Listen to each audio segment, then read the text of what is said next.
بسم الله الرحمن الرحيم الحمد لله رب العالمين وصلى الله على سيدنا ونبينا أبي القاسم المصطفى محمد اللهم صل على محمد وعلى آله الطيبين الطاهرين لا سيما بقية الله في الأراضين أجل الله تعالى فرجه الشريف اللهم أخرجني من ظلمات الوهم وأكرمني من نور الفهم اللهم افتح علينا أبواب رحمتك وانشر علينا خزائن علمك برحمتك يا أرحم الراحمين.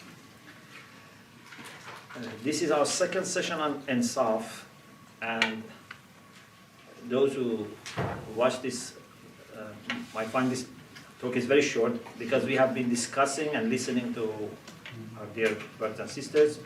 So now it's just a kind of short discussion. Inshallah, we may continue next week. What we have been trying to study is what is the real nature of Inṣāf.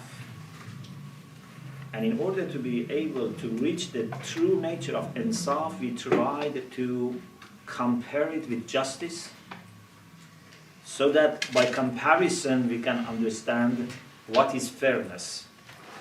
And also, as I said, it seems that in Islamic literature, certainly in the Quran and maybe even in the Hadiths, as much as I remember right now, we don't use the term Inṣāf for God.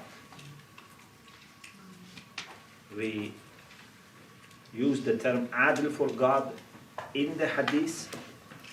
In the Quran, even we don't use ʿAdl for God directly. We say God is not zalim or does not do zulm. La yadlim, laysa bizallam. But we don't say God is ʿAdl. With respect to Inṣāf, it seems that even negatively, we don't say God, he is not unfair, for example. So this is one point.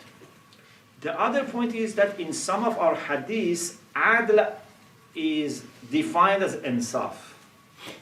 For example, there is a hadith from Imam Ali alayhi salam, في قوله تعالى إن الله يأمر بالعدل والإحسان. The hadith says al-adlu al-inṣāf wal-ihsānu at-tafaddul. Adl, justice, is inṣāf, is fairness. Ihsan, to do good, is tafaddul, means to have favor upon someone.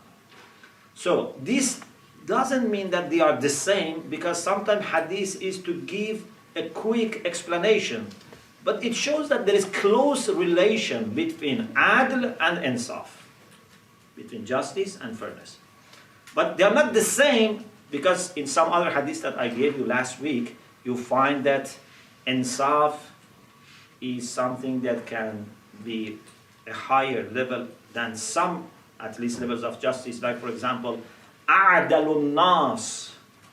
The most just people are those who do Inṣāf with respect to the people who have done zulm to them. So, what is Inṣāf? First, I want to mention where we use the term Inṣāf, and then we will see what is Inṣāf. First, the context in which we use Inṣāf. Inṣāf is when there is a disagreement or a potential disagreement. Maybe we already disagree, or there is a case, an issue between me and another person that could lead to disagreement. Therefore, you are in need of considering this issue between you and another person and make a judgment. Otherwise, we don't make judgment. We only make judgment when there is a potential of disagreement or actually we disagree. Inṣāf is that there is an issue between me and someone else, or between the people who belong to me and someone else, For example, my child in a school had issue with someone else's child. Okay? Here again we can talk about Inṣāf, because there is a great chance that I may take side of my child. But fairness means that between your child and someone else's child, you have to be, observing fairness, because your child is like yourself, or my group, my party, my people. So in all these cases, you can talk about Inṣāf, because it's again you, but you either as one individual or you as a group of people who belong to you, or you belong to them. Okay? So, Inṣāf has always two sides. One side is me or mine, then there is a second side. The second side in this case should be like a stranger, in this case. It means that it's a person with whom I have issue. But maybe the same person that in this case I have issue with him, in another case is mine. You understand? So example, between me and my wife, we have some issues. So here Inṣāf is between me and my wife. But then my wife and another woman has an issue. Then here Inṣāf is, my wife is my side. I have to be careful not to take the side of my wife. You understand? So sometimes the same person that can be other side of the disagreement, in another case is on my side. So you have to be very careful. Normally, when people are on our side, we support them. But the same people, if they have issue with us, we don't support them. And this shows that in all circumstances, we support ourselves. Yeah? So if you are with me, I support you, not because I support you, because you are with me. I support myself and anyone who is with me. Okay? So, Inṣāf means that between someone who potentially has an issue with you, disagreeing with you, and yourself or people who are on your side in that particular case, you try to stand in between. Try to look at both sides equally. This is why it's called Inṣāf. Inṣāf means nesf. Nesf means half. You have to go a little bit far away from yourself. Distance yourself from yourself and stand half the way so that you can look at yourself and other person equally. It's very difficult because we are so much attached to ourselves that we cannot distance ourselves from ourselves. Okay? So, we are getting to some point. So in Inṣāf,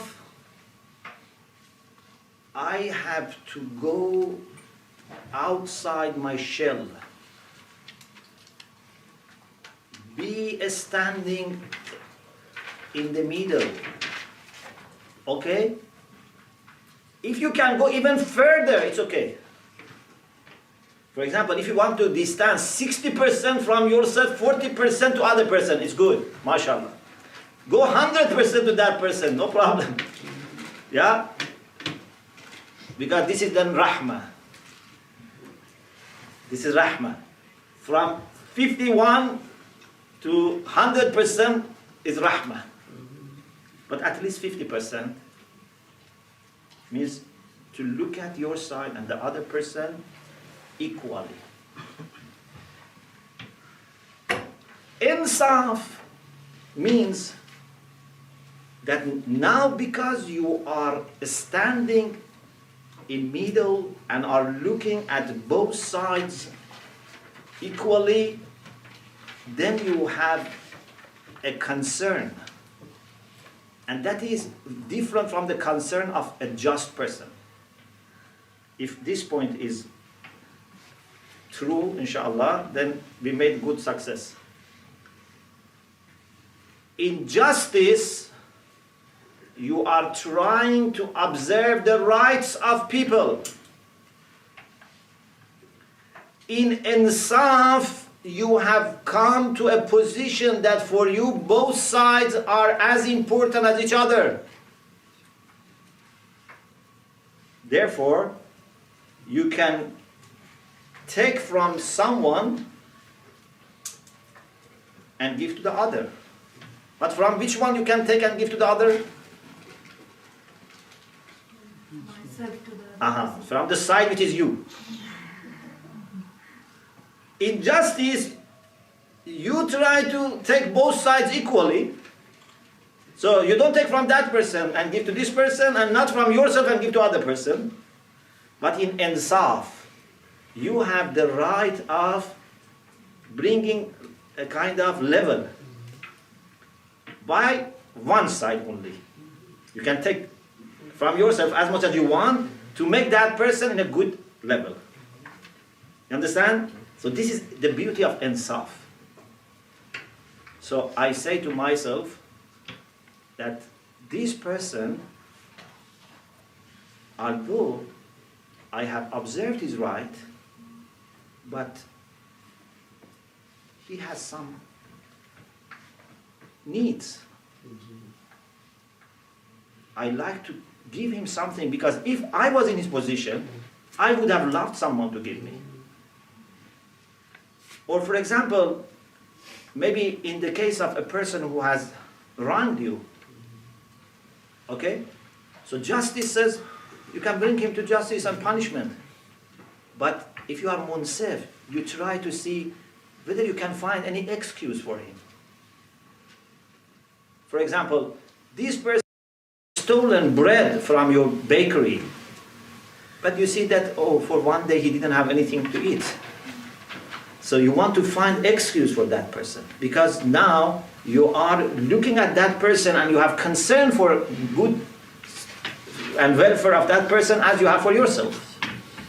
So this is the beauty of Inṣāf.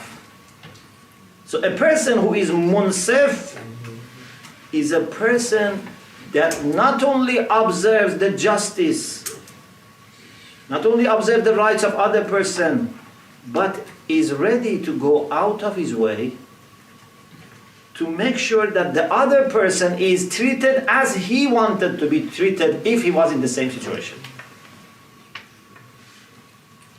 And imagine if someone has this quality.